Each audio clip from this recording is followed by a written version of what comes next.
So my name is Chris Hessler. I was sitting at my desk 12 years ago and a guy called me and he said, I want to buy the company you're building in Boston. And I said, okay, let's get together. He says, okay, I'm going to come see you and I'm going to see you on Wednesday. So Wednesday comes along and he doesn't show up. But he called me and I said, what happened? And he said, there was a cattle drive on the way to the airport. And I said, well, where do you live? And he says, I live in Jackson Hole, Wyoming. I said, well, I've never been there, so let's have the meeting there. So that's how I got here. 12 years ago, kept coming here. And then 3.5 years ago, my family and I, we decided to move here for a season, like a lot of you. And I'm here 4 years later, telling you the story of Table 14. So my friend Liza invited me last year. I was pretty new to the community to come to this event. I sat at Table 14. And Jonathan asked me if I would tell you the story. So it was an epic powder day. There were 150 people here. We were here on a similar agenda. I sat at Table 14, and my table was honestly completely underwhelming. We did not invent anything new. We came up with the idea of creating an incubator that could incubate small office, home office businesses. I was the 14th speaker because we spoke in order. And 2 other groups had come up with the same idea. And so my presentation wasn't much. But rather than present, what I really did was put a challenge out to the group and said, you know, it would be really sad if we came back here in a year after spending this beautiful day in a room talking about the future of Jackson if we didn't actually do something. So I said, anybody who wants to do something, meet me in the bar afterwards and let's talk about it. Let's talk about doing something for the community. And Nathan, Steve, Breck, and Liza all approached me in the bar, and we got together, and we said, here's what we're going to do. In 30 days, we're going to make a plan of what we're going to do, but the first thing we focused on was, what problem are we trying to solve? Well, the obvious problem is that this community has lost a lot of good jobs as a result of the economic meltdown. We then did some research. Gallup did a 5-year global study. And the question they were trying to answer was, what are all the people in the world thinking about? And the answer is a good job, which they defined as 30 hours of steady work. And then they concluded the planet actually is lacking 1.8 billion good jobs. Okay? So the problem we have is the same problem the country has and the same problem that the world has. Okay? So we thought we were on to the right problem. Then we did a little bit more research. We studied Thomas Friedman, the economist, and some of you may have read the article that he wrote in the New York Times during the presidential election campaign, where he talked about the fact that jobs are not created. The government cannot create jobs. Romney was going to create this many jobs. Obama created this many jobs. It's just really not true, okay? What Friedman pointed out is that jobs are created when companies are created, new products are created, new services are created, new methods of distribution, and hiring becomes an economic necessity for the company. That's how jobs get created, okay? Then my friend Breck put us on to Paul Graham, who is a tech entrepreneur in Silicon Valley. He's a big blogger on the web. And he started Y Combinator. Y Combinator is this hyper accelerator in Silicon Valley that has spawned hundreds of companies. If any of you use Dropbox in your work, came out of Y Combinator, okay? He has this great analogy. He says, look, most communities are roach motels for startups, okay? And his point, and so we have this little visual of the roach motel. His point is that smart people go in wanting to build businesses, but no new startups come out. Why is that? It's because death is the default for startups. Like, it's so hard to build a business, actually get it going and hire lots of people and raise money and do all that. And the communities don't support it, all right? But the point he made is that Silicon Valley is different. And what's different about it? Really 2 things. He says the first thing is it's really cool and respectable to be in a startup mode. Okay, and the second thing is there's lots of chance meetings that take place where people help each other out coincidentally. All right, and so this ecosystem builds and good things happen. Then Liza did a bunch of research for us, and we said, is this actually happening here or not? Let's answer that question. And what we discovered is that there's about 50 companies in this area that are using technology in some way, shape, or form, and we use tech broadly, to build what we call knowledge-based businesses. And so what we did is we distinguished from small businesses, which Jonathan referred to as the entrepreneurs, and these are the extrapreneurs that Jonathan referred to. But we found about 50 of them. And they're doing all kinds of interesting things, and some of them you might recognize, some you might not. But I would bet money that if we had asked everybody who walked in here at the beginning to name 10 companies that are using technology, it would be really hard to do that. I could not have done that a year ago. So here's what we did in 2012. The first thing we decided to do was let's go find all these people in the community and connect them. And so we found 400 or 500 people and we put them into a couple of databases. And now we have the ability to communicate with anybody who cares about this, okay? Then we had this idea. We said, let's just get everybody together on a regular schedule and have what we call chance meetings. And we've done that 10 times in 2012. So first Monday every month, 5 to 7 at the Rose, we get 50 to 80 entrepreneurs to come. You buy your own drinks. The Rose loves it because no one's drinking there from 5 to 7 on Monday anyway. And it's a big hit. Like we really hit a nerve. And it's relatively easy to organize.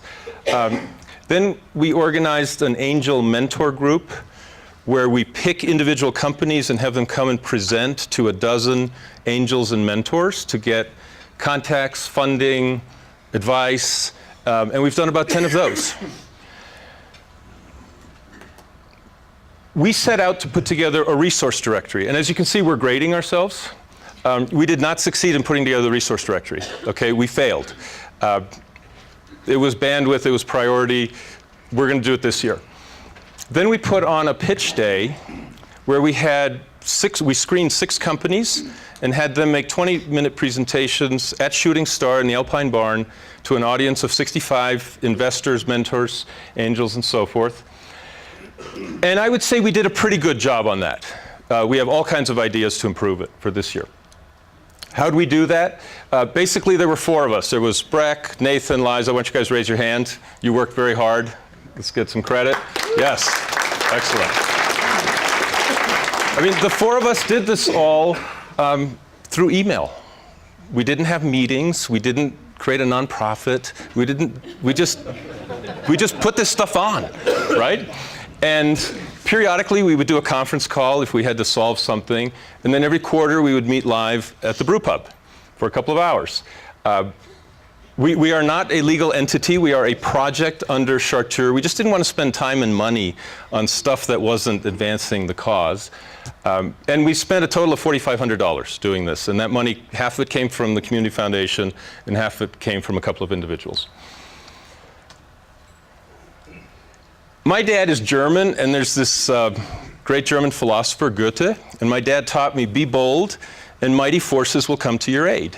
And that's what we did. We just went out and did stuff, and we got lots of help from lots of people and organizations in the community to put all this on.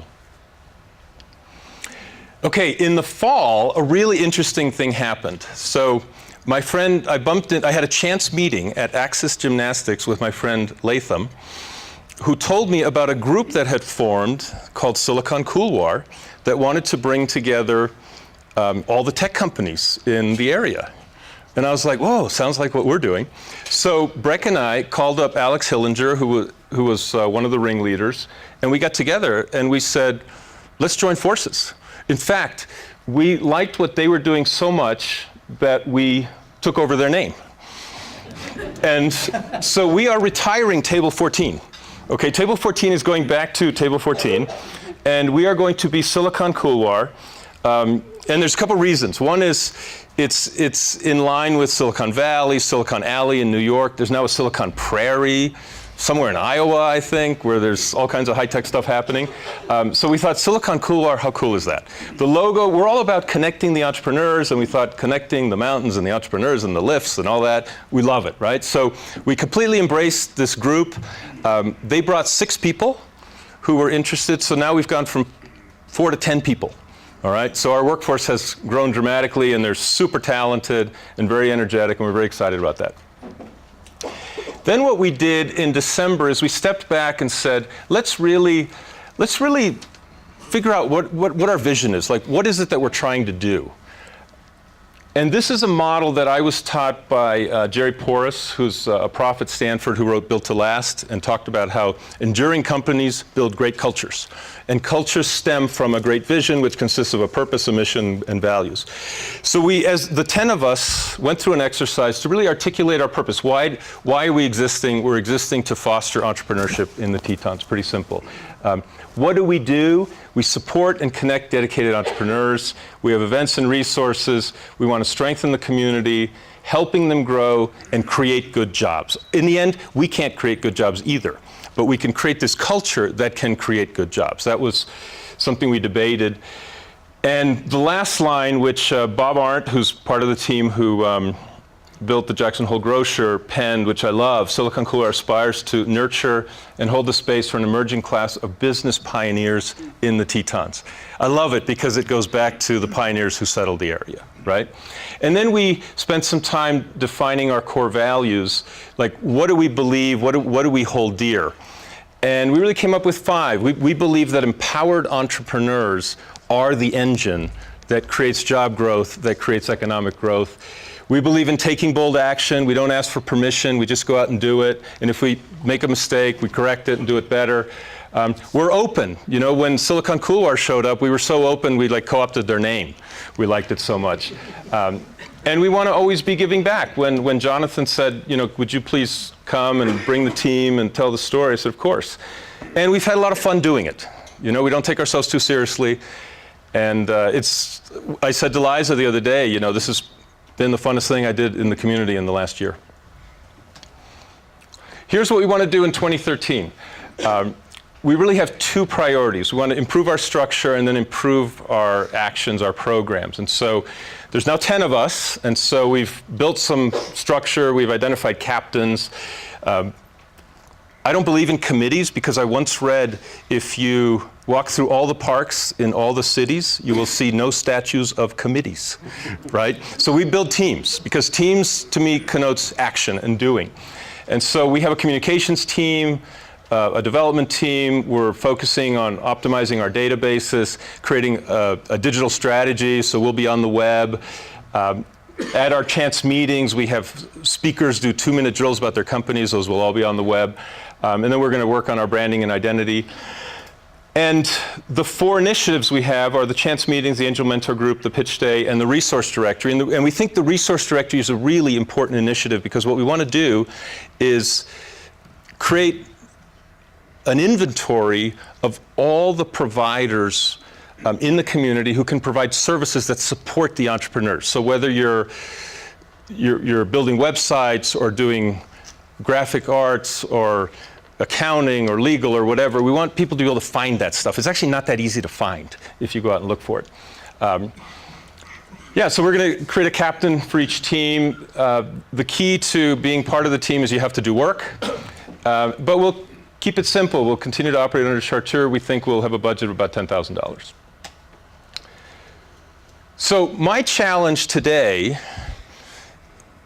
I'm so happy that we did something. It's been a great thing for the community, but there's more to be done. So our group is committed to doing more. And what I would really challenge this group is let's have another group like this come out of today and tackle something. And it might be housing, it might be ecotourism, or it might be something I'm not smart enough to know. But there's a lot of smart people in this room with a lot of talent. This did not take us a lot of time, right? And it was super fun and very gratifying. So that's my challenge to you today. Thank you.